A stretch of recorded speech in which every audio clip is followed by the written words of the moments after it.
Hey up duck, you're right, and welcome to my channel. If you haven't already, please like and subscribe and stick a thumb up for me. So today I am in our log cabin and I'm going to show you our current progress and where we're at. The walls are fully skimmed, painted, done. The ceiling is up and finished. We have a TV mount. We also have lighting. There you go. And power to the plugs. Yay! So that is where we're at the minute. So today, what I'm going to be doing is getting the floor down and hopefully getting the skirting boards on as well. The underlay is down. There you go. I've gone along the seams and the joints with my aluminium tape that I had left over from when I did the insulation in our log cabin. If you want to check that video out, check it out after you've watched the entirety of this one. A few things on this underlay. It is super easy and simple to put down. It breaks really well. There's little cutting lines which you don't really need to cut. You can just snap it and you'll get your measurement that way, kind of, if you know what I mean. The only thing is that I've noticed is if you're wearing knee pads like I am, safety first and protect your knees and all that jazz, it's left quite a few indentations in it, as you can see, but that's not going to affect it when you've got your laminate flooring on top of it. You're not going to feel that. So other than that, it went down really easy and really well.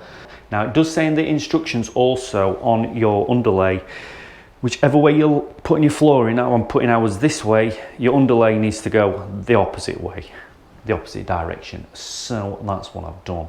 The flooring that we decided to go with was this, the Galloway brown oak, 8mm thick, clicks together, don't need any glue, anything like that, which you don't with laminated flooring nowadays. Two reasons we went with this: it's dark oak. You're going to be coming in from the garden into here. If you've got a bit of mud on your shoes or anything like that, it's not going to stand out straight away like it would if it was a light colour. Don't get me wrong, we will clean that up. But also the second reason, and the most important reason, was the cost. So the flooring was on offer. It did already have money off. It worked out at £22 a pack, which is fantastic, £10 a square metre. But also, because I'm a trade member, I got another 10% off. And also, on top of that, believe it or not, as luck would have it, because they had another offer on, every now and again they'll chuck an extra 5 or 10% off. They chucked 5% off over the next 2 days. I managed to get 15% off. So I saved quite a lot of money on my flooring, my underlay, and the skirting boards, which I purchased all at the same time because I'm not that stupid, am I? So I've saved some money. If you've not got a Wickes trade card, get one. They're great. So let's get this flooring down. If you've never laid laminated floor before and this is your first time watching somebody do it, which I very much doubt it, super easy and super simple. So as you can see around my edges, I've got some packers just around there. They're 10mm. It does need to expand and contract with the temperatures. You've got that little bit of movement. It is a floating floor. You've not got to nail it down. So it is easy peasy to slot these together. You can't believe how easy it is. So what you've got to do, line your board up to that adjacent board just there, get it into the groove, lower it down, give it a little push, and that is it. It is in literally in seconds. Unbelievable, Jeff. So I've got to a section where full board is obviously too long and it needs cutting down. So what you want to do is get the board. That groove, tongue and groove, is going to sit into there like that. So it's going to go that way. So you need to cut that much off of the other side. So what you want to do, get your board just like that. Get it to where it needs to finish. So you've got your nice little 10mm gap just there. And then all you're going to do is get your pencil, mark where the board finishes, just there. I've got my square. All I'm going to do, draw a line. Then all I'm going to do is get my jigsaw, cut along there, and then that section will slot in, and the offcut we'll start at the other end. What I would say, if you are using a jigsaw like this, get a fine blade. You don't want one that's very coarse, so then it's not going to tear and take chunks out of the laminate. There you go, it's cut. Look at that. Fantastic. No chips, nothing. Good quality laminate this, the cheapest one they do at Wickes. That's the board we've just cut. So all we've got to do now is slot that in, line that up, slot that in to there. There we go. And then it's just, that's all nice and lined in. Just a case of pushing that in. There you go, you heard that pop. That is it. And the offcut that you have left, we're going to put at the other end. And then you just repeat the process over and over and over until you've done your floor. It's as easy as that, lads and lasses. It is done, it is down, it is looking absolutely fabulous. I think you will agree with that. It looks great. It's literally taken about an hour, start to finish, to get everything down.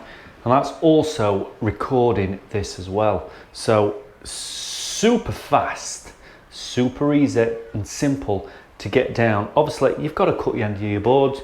Can't get away from that, which does slow you down a little bit, but it doesn't take long to cut a board.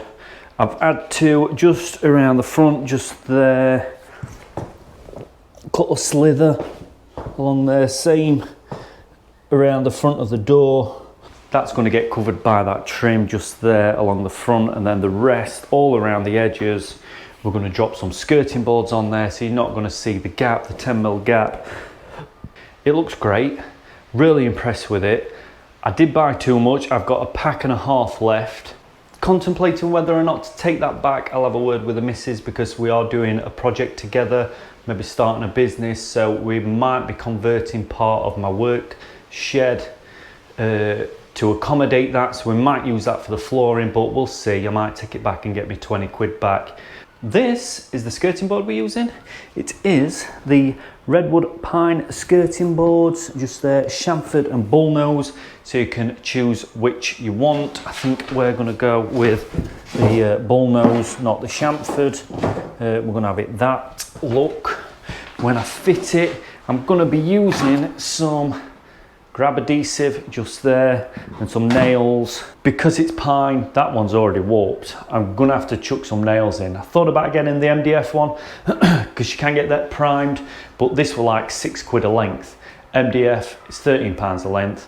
It was gonna cost twice as much, just over, to do the whole room, so it was a no-brainer really. I could slap some paint on that, or what I'm thinking of doing is just getting it on, depending on what the finish is like, and leaving it pine. So I made a start on the skirt, got round to this corner just here, and I'm just going to give you a quick demo as to how I've been doing it. So all I'm going to do is mark the skirting board just there so I know which kind of angle to get. I'm lucky enough to have a saw outside, which will be cutting that at 45 degrees. If you've not got one, you can buy one of them little plastic blocks and put your saw in and cut it, but it's a hell of a lot easier with one of them saws. So I've marked in that bottom corner down there, my 45 degrees that I'm going to be cutting at. But when I'm joining my boards, I'm not joining two flat edges together. What I'm joining together is, I will show you on this one, I've been joining two 45s together, going old school, because that's how they used to do it back in the day, and joining them together purely because you get a better finish. So I'm going to cut them 45 there, 45 there, then cut that one, make that one fit. My 45s are done, either end, just there and there. As you can see, next thing I'm going to do is get my grab adhesive, wiggle it all the way along there. It's a bit hard doing this one, and I'll stick it on and nail it on. So there we go, it's stuck against the wall. Not too bad, I don't think. There you go. That looks fantastic. So all I'm going to do now is drop some of these little nails in just there. It's not essential to put nails in. You could probably get away with just putting the grab adhesive on.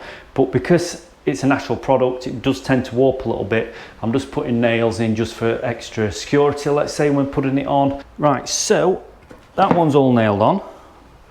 That's the length that one's got to be that I'm joining together. So coming up to the door, I've not got to stick a 45 on that because that's just going to finish flat, butt up to there, and then we're going to run a bead along the bottom of the door just there. So all I've got to do now is 45 that. So all I'm going to do is mark out on here from there to there. That's where it's going to join. I'll then cut that at 45, slot that together, glue it up, nail it on, job done. Same process all the way around. If I was going to be coming from there along there, it's just the same process. 2 45s on either end, get them buttered up, and then you go all the way around. It's that easy. So there you go, the flooring is down, the skirting is attached, it is fully completed, and I've done it in about 5 hours, which on your own, and when you're filming as well, is not a bad effort whatsoever. Everything is done. The flooring's down, the trims are done, the skirts are done. It looks great, it looks brilliant. Fantastic value for money. Easy to work with, easy to put together, easy to cut. What more do you want? And it was super cheap as well, and I got my discount. So it's a win, win, win, win, win for me. If you're thinking about getting this flooring, get it, it's great. If you're thinking about going for something more expensive, good luck to you. Enjoy spending all your money. So, on that footing, I'll see you later. Ta-da, be good, look after yourself, but most importantly, enjoy yourself. Bye-bye, ta-da.